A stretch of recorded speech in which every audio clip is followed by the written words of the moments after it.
In the years I've spent listening to hundreds of people's stories of good and difficult declines and deaths, I've learned one thing. People who are willing to contemplate their aging, vulnerability, and mortality often live better lives in old age and illness and experience better deaths than those who don't. Welcome to the Bucket Podcast. I'm David Aben, founder of The Bucket, and your host for today's conversation with best-selling author Katy Butler.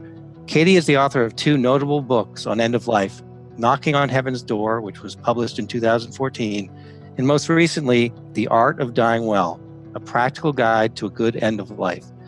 She's also very active in the slow medicine movement, which we'll talk more about in a minute. It's a great pleasure to welcome Katy Butler to this edition of the Bucket Podcast. Hi, Katy. Thanks for talking with me. Hi, David. I'm very happy to be here. Well, glad you are. And we were just talking a little bit about Corona and how that's really changed everything for so many people. And, for what you've been doing, what the Bucket does, talking about death has always been the elephant in the room, if you will. And now it's hard for people to talk about end of life at any time. And now to have a pandemic and talk about it, what has your experience been with talking to people about this? Well, I think it's fascinating. My first reaction was that nobody's going to want to hear from me because we are much more motivated at the moment to try to avoid death and avoid death not only for ourselves, but for people we love by social distancing and everything else we need to be doing. But I've come to realize that the issues that I've been writing about are actually more on the front burner than ever now, given that this pandemic does affect everybody, and young people, yes, will end up in intensive care units as a result of disease.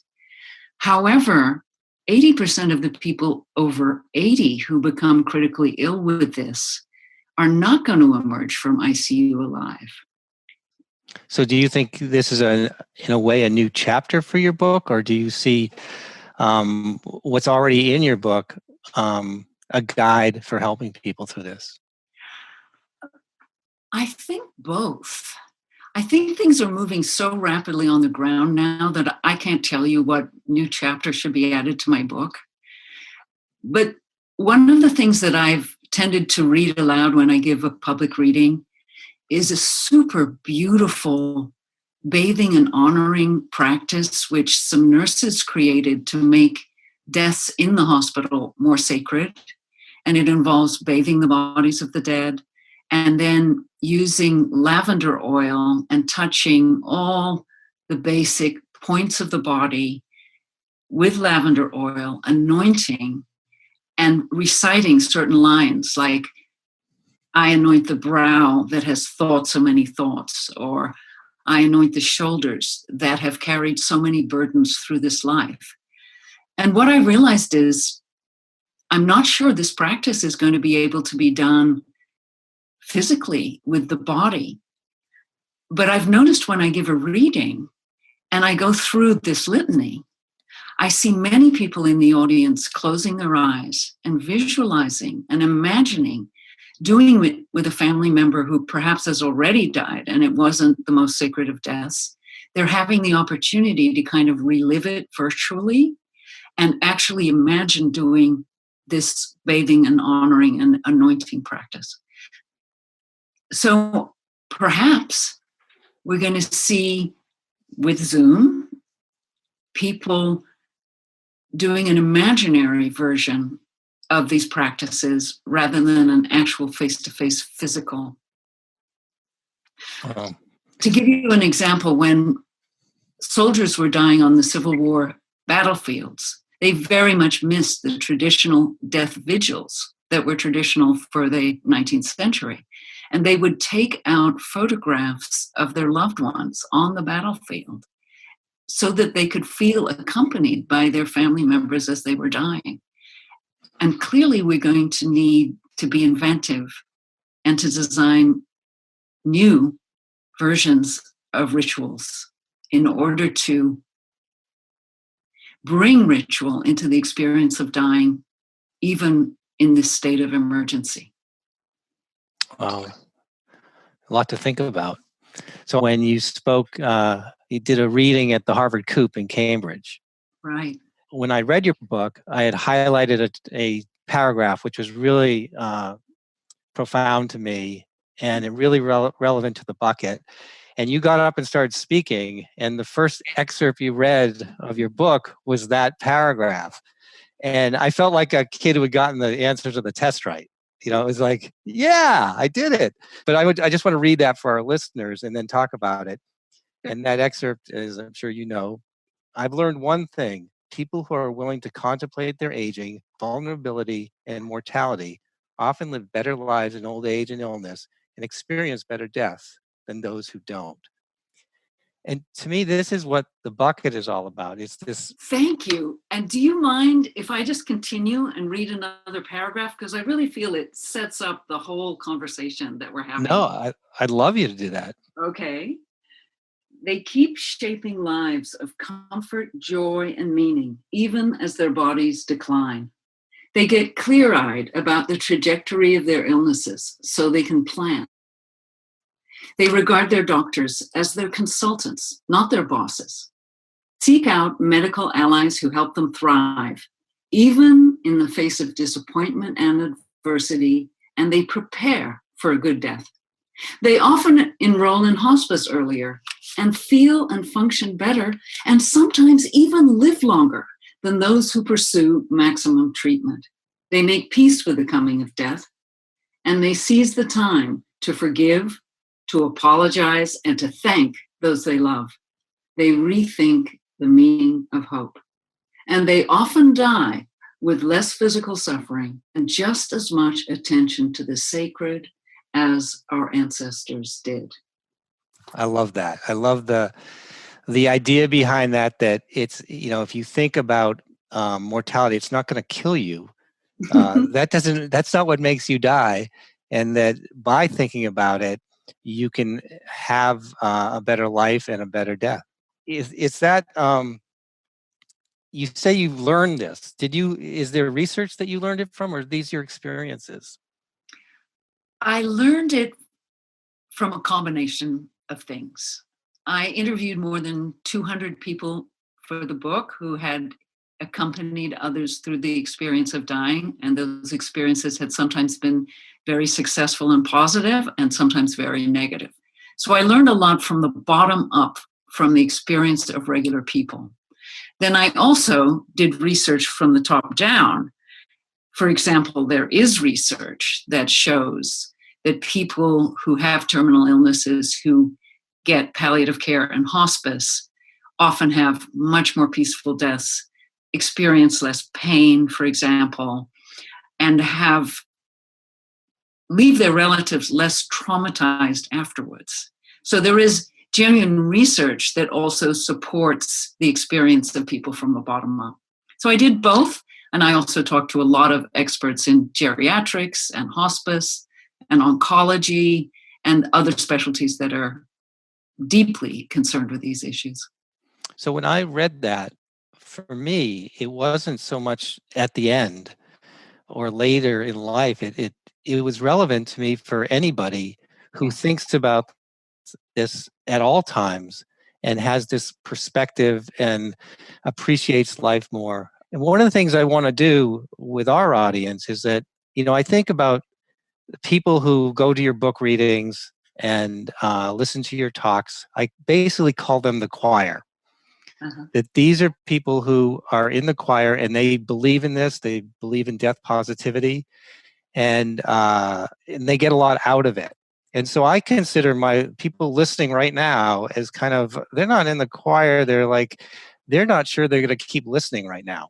You know, because you're talking about death, and that's a bad thing. And so what are we going to do? We'll get on with this, the rest of the podcast, but you're trying to keep people from moving on from this podcast. And so what are the benefits of your approach and your perspective that can benefit anybody at any time and keep them listening? Because what value are they going to get?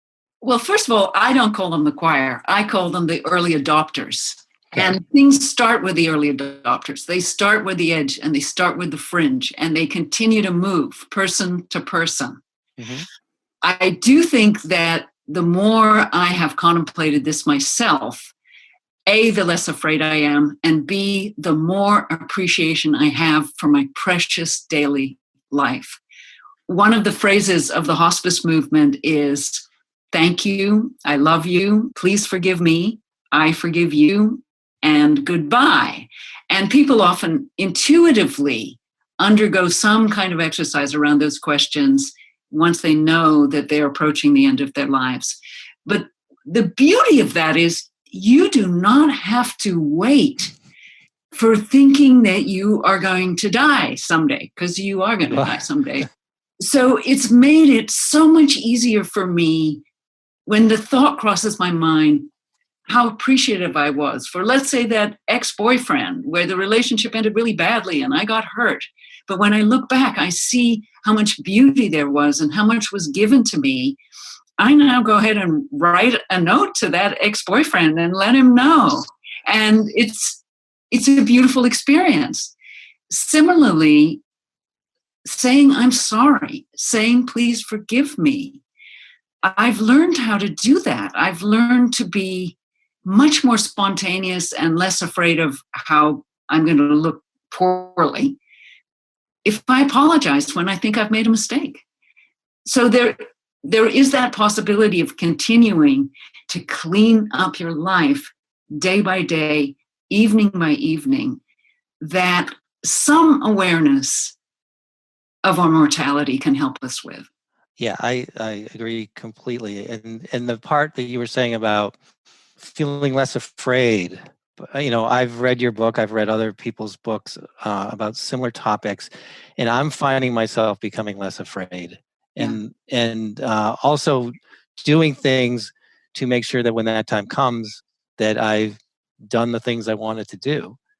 So let's talk about your book for a minute. Okay. So the Art of Dying Well, a practical guide to a good end of life. You had already written Knocking on Heaven's Door, which was about end of life. So why do you feel you needed to write this book, and how is it different? The first book, I could say, is in some ways a complaint. It's a memoir of caregiving my parents through their declining years and their deaths. And I was outraged because my poor dad had a very long decline due to vascular dementia and strokes. And he was given a pacemaker in that process that overly prolonged his very worst years. I could not rest until I understood why that had happened and really analyze the American medical system and see what was wrong. Why had we over-medicalized death? Why were we so terrified of death? Why were we stripping people's medical autonomy from them? So that's a very good book, but there's a lot of investigative journalism in it. There's a lot of love in it, but it's more a statement about a problem than it is about a solution. And now I'm in my 70s myself, and I wanted to create a guide for my generation and the generations that follow us, so that at least some people are going to suffer less unnecessarily in the process of their decline and their dying. So you've organized this book into chapters that go through the life stages. There's resilience, slowing down, adaptation, awareness of mortality, house of cards, preparing for a good death, and active dying. And so you basically can read about where you are. Like, if this describes you, then this is the stage you're in. And I wanted to ask you something you wrote in the resilience chapter. For those who haven't read the book, resilience is like 60 to 70, would you say, like around then? It's 60 to 70 if you're healthy. You might be 50 to 60 if you have more health problems. Right. You could be a little older if you're very, very healthy. And you talk about the importance of diet and exercise. And then you say, I don't mean to suggest that food, asceticism, and strenuous exercise will ward off death and decline forever. They won't really make you younger next year, but they may keep you happier, stronger, and more functional. So I'm going to put you on the spot. And our previous podcast for us was Chris Crowley for Younger Next Year. So I have to ask, was that a jab at Chris Crowley or? Well, I think it's lovely to think that we're going to be younger next year. And obviously, his work is fabulous and it's inspired many people. I think we have to temper it, however, with the reality that internally, our immune systems are weaker, we lose muscle mass more quickly. We can do an immense amount to improve our function and our well-being and our functioning as we age. And that's what this whole first chapter is about. But there's also an internal reality taking place. Our bodies do age on a cellular level in more than 5,000 different ways. Some of those we can do a great deal to slow down, and others we can't. So that's the point of those sentences. I enjoyed that when I read that. And it's interesting, chapter 4, the awareness of mortality, that was kind of getting back to my question before. Should we have awareness of mortality earlier? Like, does it have to wait? Awareness of mortality comes at a point where someone's in their 70s or so. That's what I'm getting, mid to late 70s. And, it could just be semantics, but it seems like with the bucket, I want people to have that awareness much sooner, and hopefully influence their decision making. I think different people come to this at different stages in their life, and we can't force other people to come to it at a certain moment that we think is wise for them. But some people will have a friend die young. Some people will be in a car accident that actually gives them that whisper their mortality. Some people will have some kind of a wake-up call health-wise, or lose someone they love really, really deeply. I don't think we can force people to wake up, but I do think life offers us many, many wake-up calls. But it's interesting that you raised that, because I actually debated a lot where to put that chapter. And I even tried writing the book and putting that chapter first, but then it became too sort of complicated to kind of walk back the dog and make sense of the other chapters. So I ended up putting it somewhat logically the way it's most likely to hit most people. Right, because it does, like I said, it's somewhat semantics, but it's almost like people can have that awareness earlier and it could do them some good, but this is when it's forced upon them. Yeah, and a lot of us, frankly, we don't do anything until it is forced upon us. Right. And I want to give you a personal example. My estate plan is extremely out of date. And suddenly, now that I am on lockdown, it is my number one task, because I realized, wow, I think I'm really healthy. I think I'm practicing all of these precautions to protect other people. But the reality is, I am over 70. If I got this virus, I have a much, much higher risk of dying than somebody much younger. I really could kick the bucket in a day or two or a week from now. And so I better update my estate plan. That's a good point. So at the bucket, we have something called a bucket age. And we calculate a bucket age by taking your statistical life expectancy, which we just use figures from the Social Security Administration, and subtract your current age. And that's your bucket age. So for me, I use 85, I'm 61, so my bucket age is 24. So statistically, that's how many years I have left on this planet. And we're trying to help people put that in perspective. So my first question is, what's your bucket age?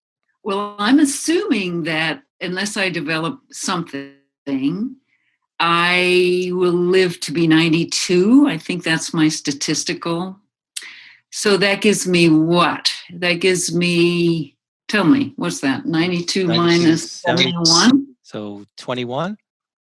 So, I'm 21. You're 21. Putting it that way sounds like I get to be young all over again. I get to be 21. You're 21.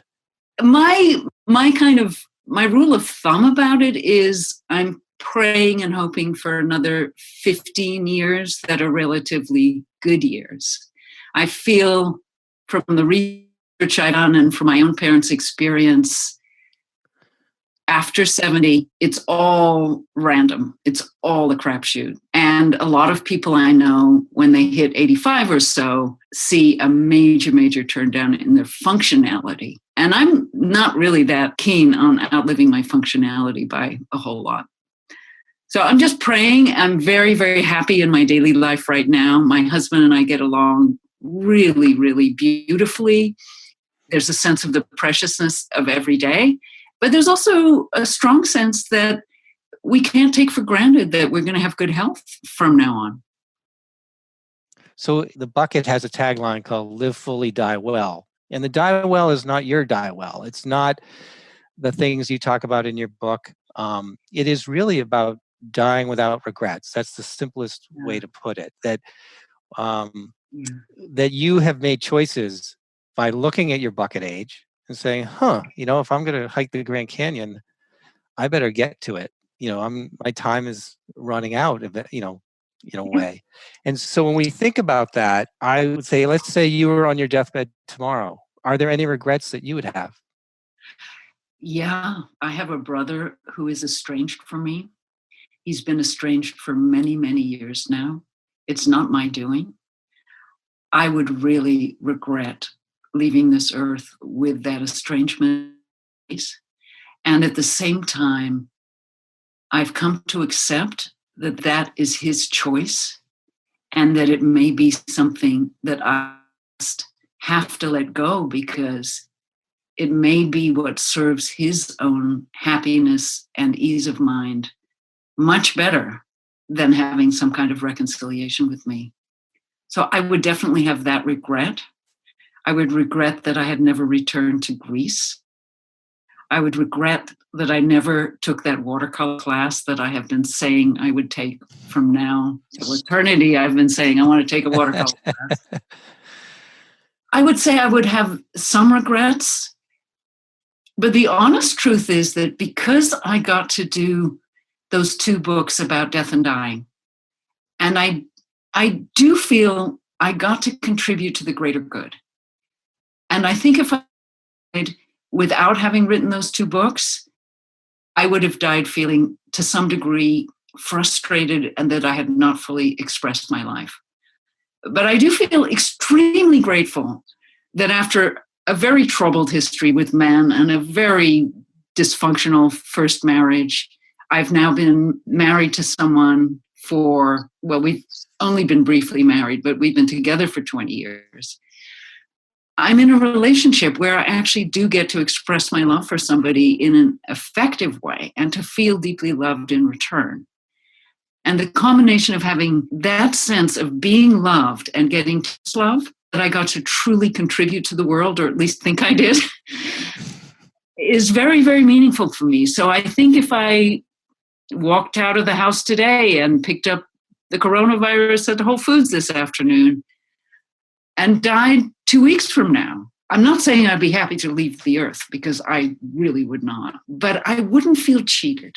Yeah, that's great. I wonder if Corona, hopefully as many people as possible don't get it, but do you think that Corona is helping people get this perspective and making them think about what is most important to them?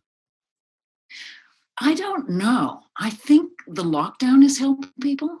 I think the people I know who can regard it as a spiritual retreat, as a pressing of the pause button, as an opportunity to enjoy the natural world that we have been so busy and so bent on destroying. I think people are getting a moment. But I think we're in the very early stages of this.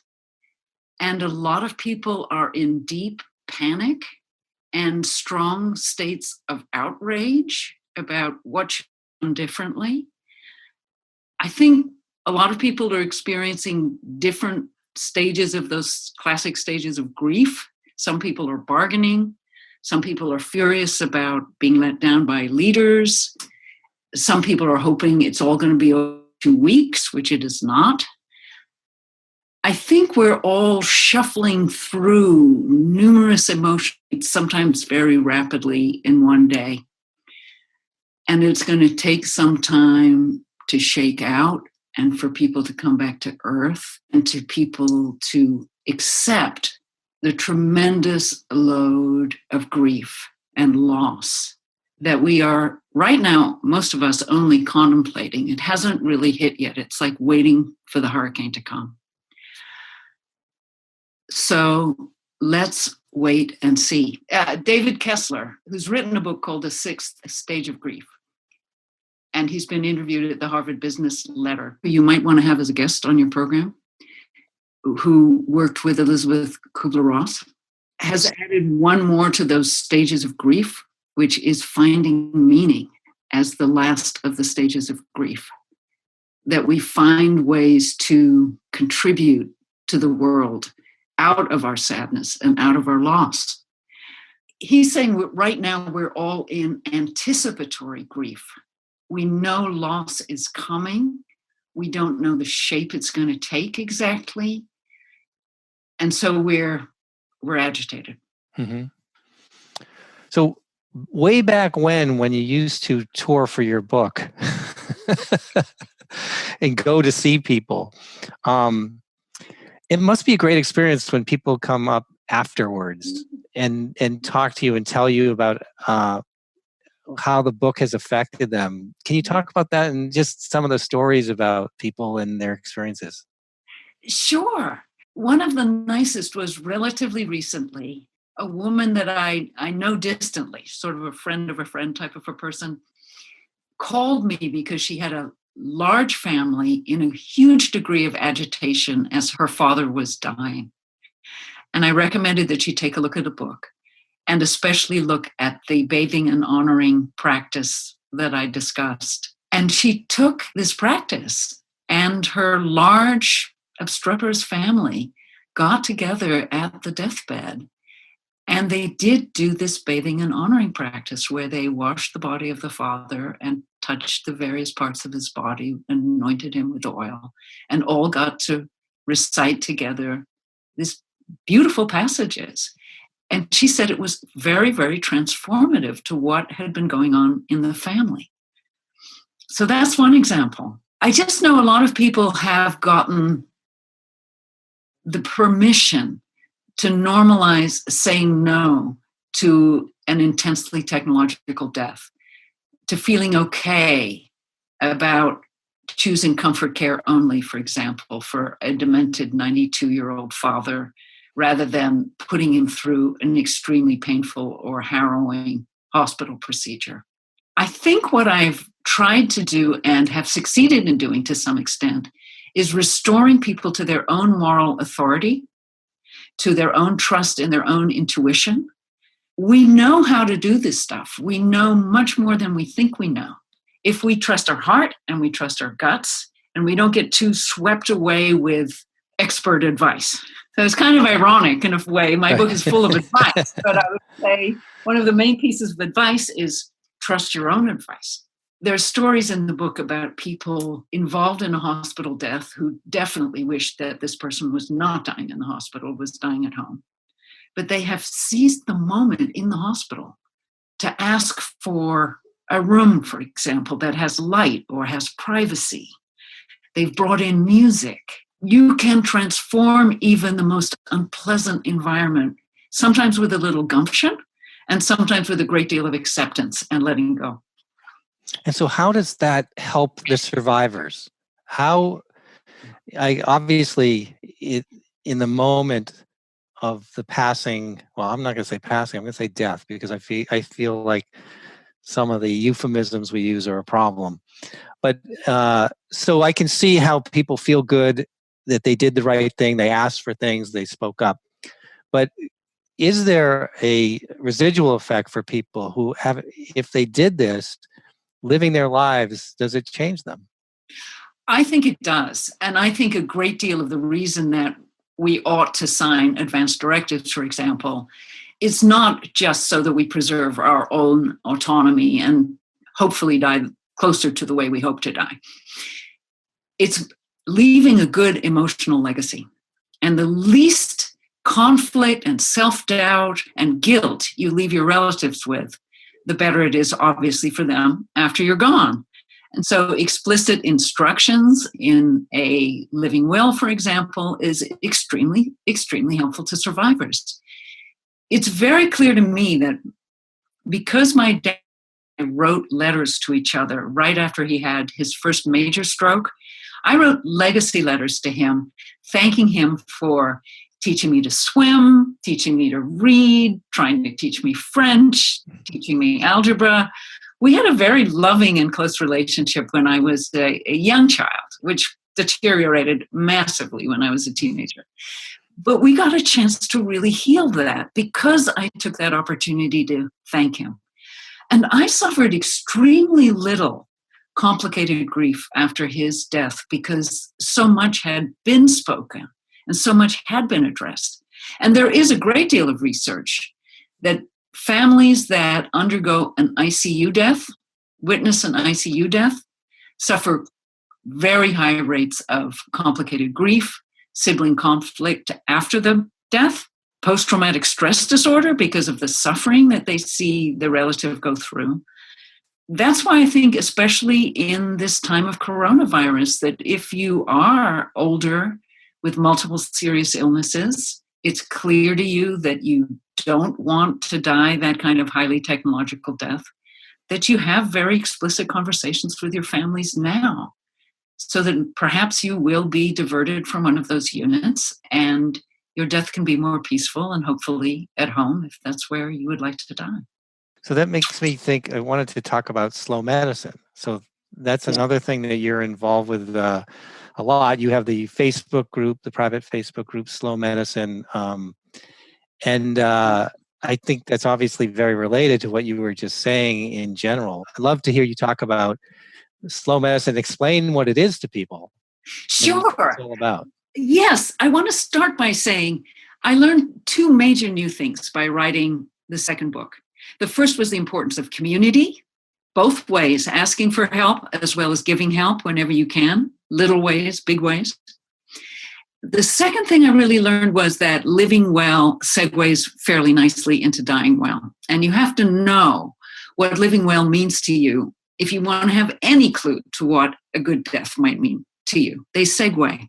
If you're living an unhappy, postponing life now, it's pretty unlikely you're going to suddenly shape up on your deathbed and be incredibly accepting and open and ready for whatever future may bring, or nothing. So how that feeds into slow medicine is that slow medicine is a very good segue to a good decline experience, an end-of-life experience.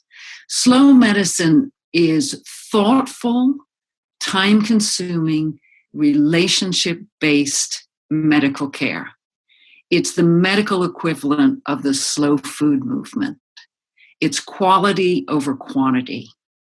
It's understanding that doing more is not always the same as doing better. This comes into play. It's true all through life. It comes into play particularly when people are aging, when they have chronic illnesses, when they have anything that fast medicine cannot fix well. We all know that fast medicine is supreme at intensive care use, at the ER, at getting people through trauma and car accidents and drug overdoses. Couldn't be better. But 80% of what we suffer is more likely to be chronic, incurable, manageable, but not fixable. And that's where slow medicine comes in.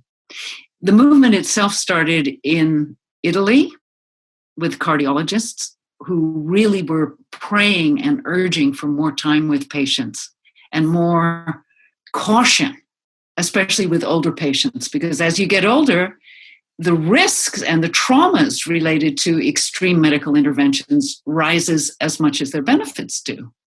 So the balance, the weighing of pros and cons becomes much more complex. It started with them. There was a wonderful geriatrics doctor in New Hampshire named Dennis McCulloch, who really took the bull by the horns and developed slow medicine for elders in the US. He was the author of a tremendous book called My Mother, Your Mother. And if you are caregiving an ancient parent, there is no better book than his to have on your shelf. Yeah, I think there's a misconception sometimes that doing nothing is not as good as doing something, and that people won't live as long. Slow medicine can actually, people can live longer with slow medicine. It's extremely ironic because the default of our basic medical system is that everybody wants to live as long as possible, no matter what the cost of that emotionally or physically. The reality is that for a lot of people as they age, staying functional and being relatively free from pain and having a sense of well-being is actually more important than living the last possible inch. The irony is that there comes a point where slow medicine is likely to keep you alive at a higher level of functioning longer than fast medicine. There's a chapter of my book that's called The House of Cards. This is usually a year or two from the end of life. People become quite frail. As a result, even the simplest hospital stay, or maybe even just a long 24-hour period in the ER, is likely to promote a stage called hospital delirium, which is a state of intense confusion. It can cause a tremendous cascade downward, and people are more likely to die and more likely to become so dysfunctional that they can't care for themselves, simply as a result, possibly, of a 3-day hospital stay for observation. So we've got to be really realistic about how stressful and traumatic the modern hospital can be to anybody. And then when you pile on top of that huge fragilities and vulnerabilities within the particular person we're thinking about, you can actually, the very thing that could save your life at 25 could be the thing that ends your life at 85, the same intervention, but you're not the same person. Right. I just went through a sad experience. My brother-in-law died a couple of weeks ago, and he was in the ICU for 6 weeks. Wow. And he started to get a little better, and then the nurses started talking about the ICU delirium and everything, that house of cards you talk about. It happened. Yeah. And in 3 days, everything had turned around. Wow. And not for the better. And unfortunately, he died. But I just experienced that myself. So I am so sorry. thank you. So I want to go back to the choir, or as you call them, the early adopters, and let's brainstorm a little. Like, how can we take these early adopters and get them to spread the word and get past that taboo, get past what do you want to talk about that for? We're trying to do it with the bucket, but it's always like people look at you sideways and like, what can we do? I think there's a lot we can do. I think we can think more in terms of sales, where what you want to think about is what are the needs of this other person? Not what's my agenda that I'm trying to get them to shape up and adopt, but what are their needs? I've noticed, for example, people are much more willing to talk about the music they would like to hear played at their funeral than they are to talk about should they sign an end-of-life document. You can have a lovely conversation with someone about what kind of music do you want played at your funeral? You can have a lovely conversation about, these are the things I really appreciate that you have offered and given me in my life. And I know you're not going to live forever, and I'm hoping you have another 10 or 20 years on the planet. But Dad, no matter what, just humor me. Give me the opportunity to tell you what I appreciate. I don't think we need to drag people kicking and screaming into this discussion. We can open up the shallow end of the pool. I'm a huge fan of 5 Wishes, which is a wonderful advanced directive. It's written in very humane, human, spirit, some degrees, language. It's also for free. You can get it for free now because of the coronavirus. So it's 5 Wishes. And if you go online, you'll find access to it. It's usually $5, but it's free right now. The wonderful thing about this is it's not strictly medical. It includes things like, if I'm on my deathbed, I would like someone to be massaging my hands with oil. These are the poems that I would like read to me. These are the people I would like to see in the room. And these perhaps are the people I would like banned from my deathbed. I love it because it looks at the person as a full human being, not a bundle of diagnoses, not just as someone in their 80s, but what is the music you love? What's the poetry you love? Are there people you would like to apologize to for things you did that you wish you had done better? These are the ways of making our final 5 or 10 or 20 years or our final 6 months, whatever it might be, looking at these and being able to bring ourselves as full people to them. Everybody listening to this, everybody that all of the people that all of us know, we have climbed mountains, we have endured divorces, we have seen children turn out badly, we've gone through all kinds of things in our lives, and we've coped with amazing things. And if we can feel like we're bringing our full selves to periods of decline or temporary disability or permanent disability, we have enormous skills of adaptation and acceptance and response and responsibility and moral caring and empathy for people that we love. We've exercised these skills during our entire lives, and we can bring them all to this later period of our life too. It's only if we start sort of shrink the sense of who we are and start to think, oh, I'm just COPD or I'm just diabetes. It's only if we start shrinking ourselves down like that that we start to feel inadequate. Wow. That was amazing.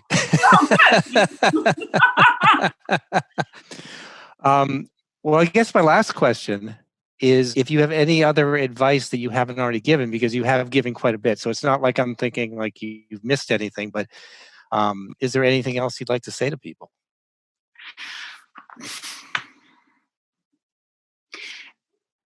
Trust your own moral authority. Trust your heart. If you feel like something is fundamentally off in the way medical care is proceeding, speak up. Ask your doctors to speak in kitchen table. I literally know people who have said, would you say it again in English?